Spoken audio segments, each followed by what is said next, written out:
سورۃ السجدہ کی آیت نمبر 21 سے۔ الحمدللہ وکفی وسلام علی عبادہ الذین اصطفی، خصوصاً علی سید الرسل وخاتم الانبیاء وعلى آلہ واصحابہ الاتقیاء۔ اما بعد فاعوذ باللہ من الشیطان الرجیم، بسم اللہ الرحمن الرحیم۔ وَلَنُذِيقَنَّهُم مِّنَ الْعَذَابِ الْأَدْنَىٰ دُونَ الْعَذَابِ الْأَكْبَرِ لَعَلَّهُمْ يَرْجِعُونَ۔ وَمَنْ أَظْلَمُ مِمَّنْ ذُكِّرَ بِآيَاتِ رَبِّهِ ثُمَّ أَعْرَضَ عَنْهَا إِنَّا مِنَ الْمُجْرِمِينَ مُنْتَقِمُونَ۔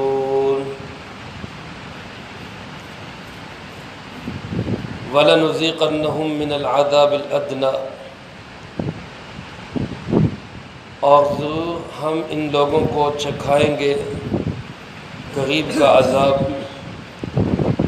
دون العذاب الاکبر، بڑے اور دور کے عذاب سے پہلے، لعلہم یرجعون، شاید کہ یہ لوگ واپس پلٹ آئیں۔ ومن اظلم ممن ذکر بآیات ربہ، اور اس سے بڑا ظالم کون ہوگا جس کو یاد دلائی جائیں اس کے رب کی آیات، ثم اعرض عنہا، پھر بھی وہ ان سے منہ پھیر لے۔ انا من المجرمین منتقمون، کوئی شک نہیں کہ ہم مجرموں سے انتقام لینے والے ہیں۔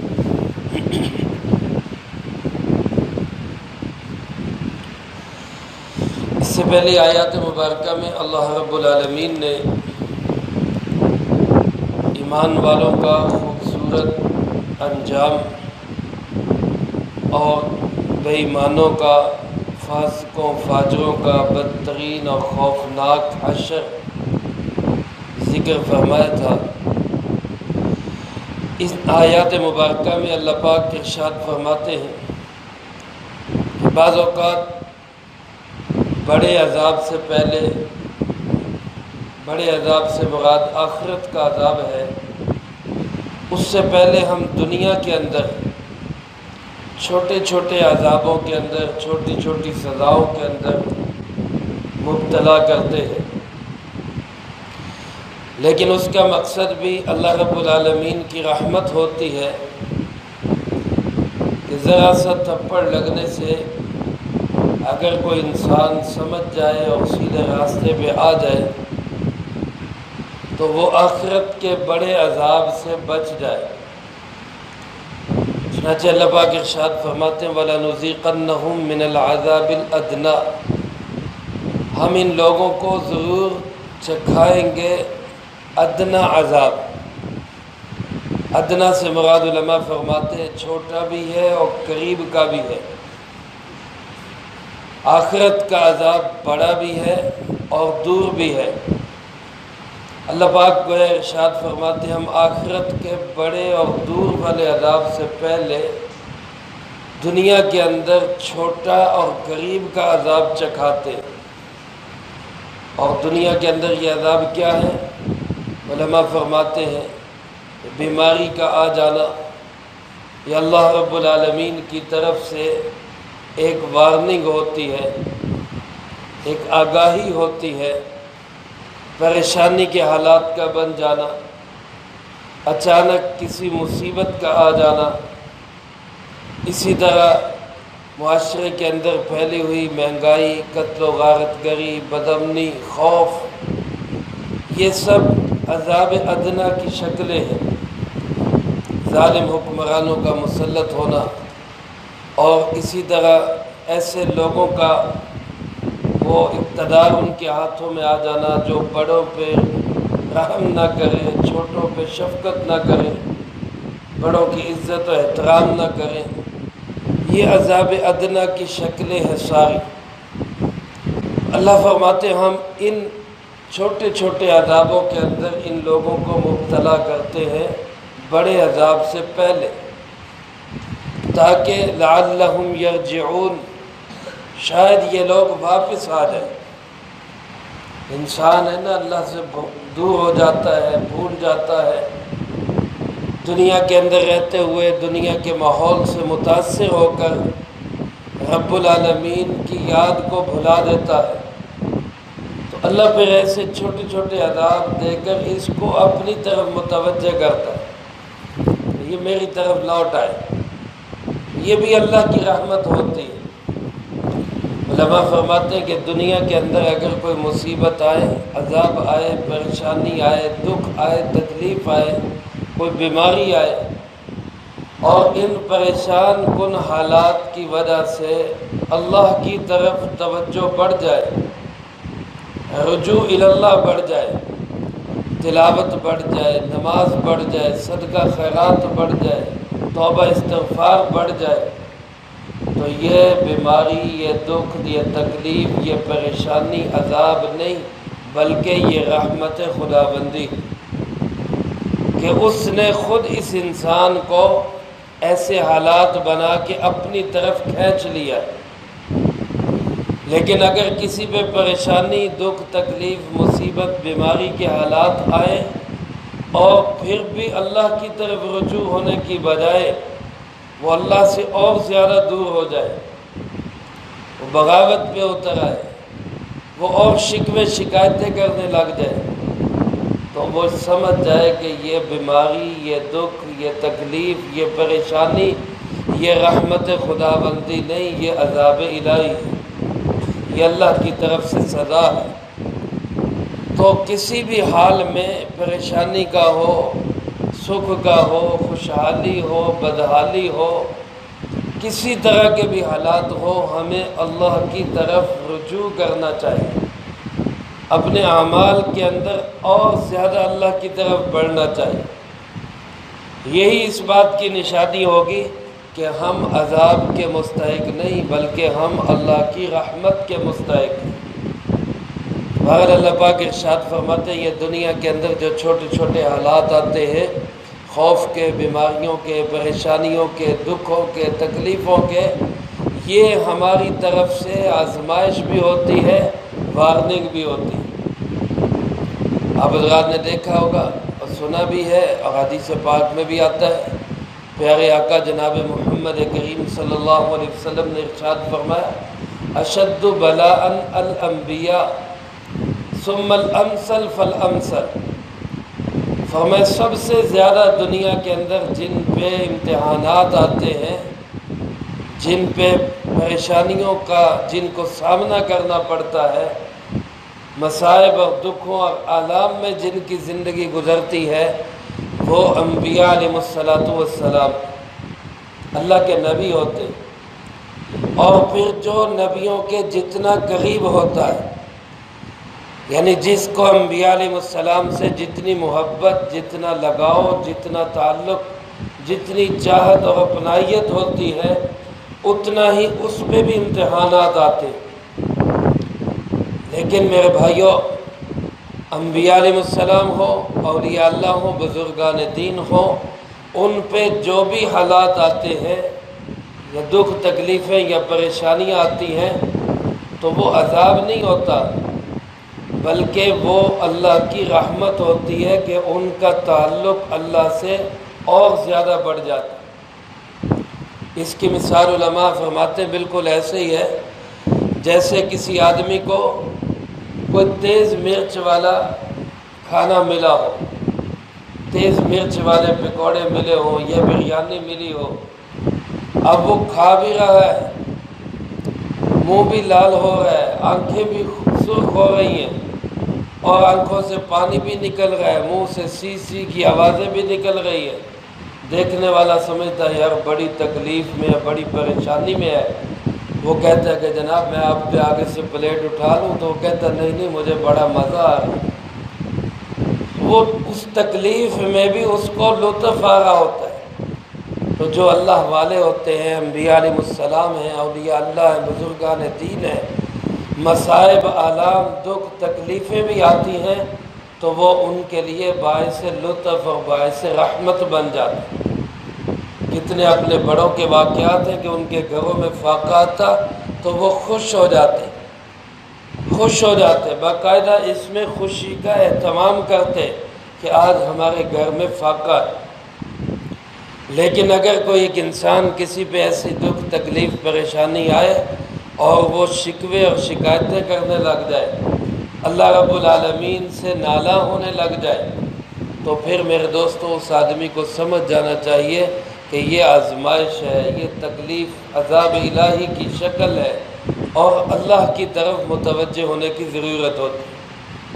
اللہ پاک ارشاد فرماتے ہیں ہم چھوٹے چھوٹے عذاب، چھوٹی چھوٹی آزمائشیں، پریشانیاں یہ ہم اس لیے بھیجتے ہیں تاکہ بندے کا میری طرف رجوع ہو جائے۔ آپ دیکھتے ہیں جب کسی انسان پہ پریشانی آتی ہے تو وہ نماز کی طرف متوجہ ہو جاتا ہے، مسجد میں آنے جانے لگ جاتا ہے، تلاوت میں بڑھ جاتا ہے، صدقہ خیرات کرنے لگ جاتا ہے، وہ نیک لوگوں کے پاس آ کے دعا کے لیے کہتا ہے، وظائف پوچھتا ہے، وظائف کرتا ہے۔ تو یہ اس بات کی دلیل ہے کہ اس کا تعلق اللہ سے اور زیادہ بڑھ رہا ہے، یہ اس کے لیے بہتر ہے، رحمت ہے اس کے لیے۔ لیکن اگر یہ ایسے حالات آئے اور پھر بھی بے پرواہ بنا رہے، کوئی پرواہ نہیں، پھر یہ تکلیف جو ہے نا یہ بڑی سخت آزمائش ہے اور یہ ہو سکتا ہے چھوٹے عذاب کی شکل بن جائے۔ اللہ ہم سب کو اس سے محفوظ رکھے۔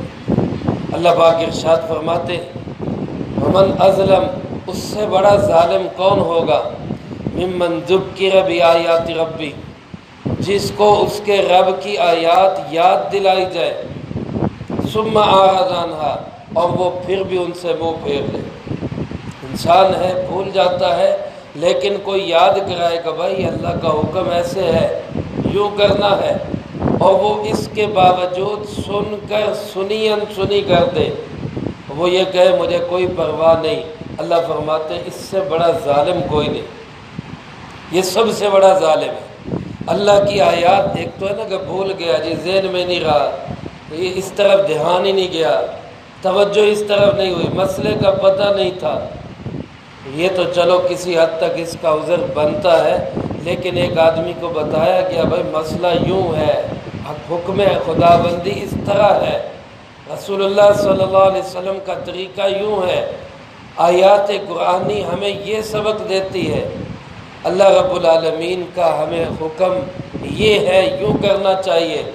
وہ اس کے باوجود کہتا ہے جی مجھے کوئی پرواہ نہیں، میں تو جہاں پہ لگا ہوں وہیں پہ لگا رہوں گا، میں تو جو کر رہا ہوں وہی کرتا رہوں گا۔ اللہ فرماتے اس سے بڑا ظالم کون ہوگا۔ میرے محترم دوستو، کتنے لوگ ہیں جو آج غیر شرعی کام کریں گے، غلط قسم کے کام کریں گے۔ میرا آپ کا ایمان ہے اس پوری کائنات کے اندر مشکلیں حل کرنے والا صرف اور صرف کون ہے؟ زور سے بولے ذرا، صرف کون ہے؟ مشکل کشا صرف کون ہے؟ حاجت روا صرف کون ہے؟ بگڑی بنانے والا صرف اور صرف کون ہے؟ لیکن آج کتنے لوگ ہیں کہ جو کوئی کسی کو مشکل کشا سمجھ رہا ہے، کوئی کسی کو سمجھ رہا ہے، کوئی گھوڑے سے منتیں مرادیں مانگے گا، کوئی پنجے سے منتیں مرادیں مانگے گا، کوئی کسی چیز کو سمجھتا ہے کہ یہ ہماری مصیبتیں ٹالتا ہے۔ میرے محترم دوستو، جب تک نہیں پتہ تھا تو غلطی میں ہم سے بھی ہوتا رہا، لیکن اب پتہ چل جانے کے بعد پھر بھی ہم کریں، اللہ فرماتے اس سے بڑا ظالم اور کون ہوگا۔ اس کو آیات قرآنی اللہ کے احکامات یاد دلائے جاتے ہیں، یہ پھر منہ پھیر لیتا ہے مجھے کوئی ضرورت نہیں، اور کہتے ہیں گویا کہ عملاً یہ کہتا ہے میں جو کر رہا ہوں وہ ٹھیک کر رہا ہوں، اپنی بات پہ اڑا ہوا ہے۔ اللہ فرماتے اس سے بڑا ظالم پھر کوئی نہیں۔ فرمایا انا من المجرمین منتقمون، کوئی شک نہیں کہ ہم پھر مجرموں سے انتقام بھی لیتے۔ یہاں مجرم کا لفظ بولا ہے اور اس سے مراد ضروری نہیں کہ کافر ہی ہو، مجرم مومن بھی ہو سکتا ہے، علماء فرماتے ہیں مومن مجرم ہوگا اس سے بھی انتقام لیا جائے گا، کافر مجرم ہوگا اس سے بھی انتقام لیا جائے گا۔ اور منتقمون بھی عام ہے، اس میں بھی وضاحت نہیں فرمائی کہ دنیا میں انتقام لیا جائے گا یا آخرت میں، یا دنیا آخرت دونوں میں، تو یہ اس کی مرضی ہے اللہ رب العالمین کی۔ وہ کسی مجرم کو دنیا میں پکڑے آخرت میں چھوڑ دے، کسی مجرم کو آخرت میں پکڑے دنیا میں چھوڑ دے، اور کسی مجرم کو دنیا میں بھی پکڑے آخرت میں بھی پکڑے، یہ اس کی مرضی ہے۔ وہ عزیز ذو انتقام ہے، وہ انتقام لینے والا ہے۔ لیکن علماء نے لکھا ہے احادیث کی روشنی میں معلوم ہوتا ہے کہ 3 گناہ ایسے ہیں، 3 جرم اور 3 قصور ایسے ہیں، 3 قسم کے مجرم ایسے ہیں جن کو موت سے پہلے بھی اللہ پاک دنیا میں سزا دیتے ہیں۔ 3 مجرم ایسے ہیں۔ اب یہ 3 مجرم کون کون سے ہیں یہ ہم سنیں اور اپنا جائزہ لیں کہ ان میں کہیں ہمارا شمار تو نہیں، اور اگر خدا نخواستہ ان میں ہمارا شمار ہو تو پھر توبہ کر لیں، معافی مانگ لیں، آج سے ہی اللہ سے توبہ کر لیں اور کہہ دیں کہ میں اب ان جرموں سے اپنے آپ کو بچاؤں گا۔ پہلا مجرم رسول اللہ صلی اللہ علیہ وسلم کی احادیث کی روشنی میں وہ شخص ہے جو اعلانیہ اعلان، حدیث پاک کے الفاظ یوں ہیں کہ وہ جھنڈے اٹھا کے اور نعرے لگا کے حق کی مخالفت کرے، جھنڈے اٹھا کے نعرے لگا کے حق کی مخالفت کرے، سچے دین کی مخالفت کرے۔ اس طرح کہ آج کل بہت سارے لبرلز، بے دین لوگ، بے حیا لوگ، میرا جسم میری مرضی والے لوگ کتبے اٹھاتے ہیں، جلوس نکالتے ہیں اور باقاعدہ طور پہ سڑکوں پہ اعلان کرتے ہیں کہ ہمیں اسلام کی حیا کی کوئی ضرورت نہیں، ہمیں تو بے حیائی چاہیے۔ یہ ایسے لوگ ہیں جو نعرے لگا کر، جلوس نکال کر، جھنڈے اٹھا کر وہ دین حق کی مخالفت کرتے ہیں۔ رسول اللہ صلی اللہ علیہ وسلم نے ارشاد فرمایا جس کا مفہوم یوں ہے کہ ایسے لوگوں سے اللہ رب العالمین موت سے پہلے دنیا کے اندر انتقام لیتا ہے۔ اور دوسرے نمبر پہ فرمایا وہ شخص جو ماں باپ کا نافرمان ہے، جو ماں باپ کا نافرمان ہے، ماں کو تکلیف دیتا ہے، باپ کو اذیتیں دیتا ہے، ستاتا ہے، اس شخص کو بھی اللہ رب العالمین موت سے پہلے دنیا کے اندر اللہ اس سے انتقام لیتے ہیں۔ اگر ہم ماں باپ کی ہم سے نافرمانی ہوئی ہے، ستایا ہے، اذیتیں دی ہیں، تکلیفیں دی ہیں، ماں باپ زندہ ہے تو ان سے معافی مانگیں، ان کو راضی کر لیں، اور اگر دنیا سے جا چکے ہیں تو ان کے لیے کثرت سے استغفار کرے، اتنا زیادہ استغفار کرے کہ اللہ پاک ماں باپ کو راضی کر دے۔ اور تیسرے نمبر پہ فرمایا وہ مجرم ہے جو خود ظالم ہے یا ظالم کا حمایتی ہے، یا تو خود ظالم ہے یا کسی ظالم کا حمایتی ہے۔ اللہ رب العالمین ظالم کو اور ظالم کے حمایتی کو موت سے پہلے انتقام کا ضرور نشانہ بناتے ہیں۔ تو ان 3 مجرموں کو موت سے پہلے انتقام ان سے لیا جاتا ہے۔ اللہ مجھے آپ کو ان تینوں جرموں سے محفوظ رکھے، اور اگر ہم سے کوئی غلطی کوتاہی ہوئی ہے اللہ ہمیں توبہ کی توفیق نصیب فرمائے۔ تو اللہ پاک ارشاد فرماتے ہیں ہم ایسے مجرموں سے تو موت سے پہلے بھی انتقام لیں گے، اور اگر بچ گئے تو موت کے بعد انتقام لیا جائے گا۔ لیکن دنیا کے اندر بعض اوقات چھوٹی چھوٹی تکلیفیں تھپڑ لگا کے اللہ پاک انسانوں کو کہتے واپس آ جا میرے بندہ، میرے پاس آ جا، لوٹ آ میرے پاس۔ بھی اللہ کی کتنی بڑی رحمت ہے۔ اگر کسی کو مصیبت میں بھی خدا یاد نہ آئے تو پھر اس سے بڑا ظالم کون ہو؟ جس کو عیش میں بھی خدا یاد نہ رہے، جس کو مصیبت میں بھی اللہ یاد نہ آئے، تو وہ بھی پھر کوئی انسان ہے؟ میرے محترم دوستو، ہر حال میں ہمیں اللہ کو یاد رکھنا چاہیے۔ اللہ مجھے آپ کو سب کو اس کی توفیق نصیب فرمائے۔ جو کہا سنا اس کو زندگی میں لا کے اللہ پاک دوسروں تک پہنچانے کی توفیق عطا فرمائے۔ آج 10 محرم الحرام ہے، حضرت سیدنا حسین رضی اللہ تعالیٰ عنہ کا درس کربلا بھی ہمارے لیے یہی، مظلوم کا ساتھ دیا ہے، ظالم کا ساتھ نہیں دیا۔ حضرت حسین رضی اللہ تعالیٰ عنہ جان قربان کر دی، خاندان قربان کر دیا، لیکن اللہ کے محبوب صلی اللہ علیہ وسلم اپنے پیارے نانا کے دین میں کمی نہیں آنے تھے۔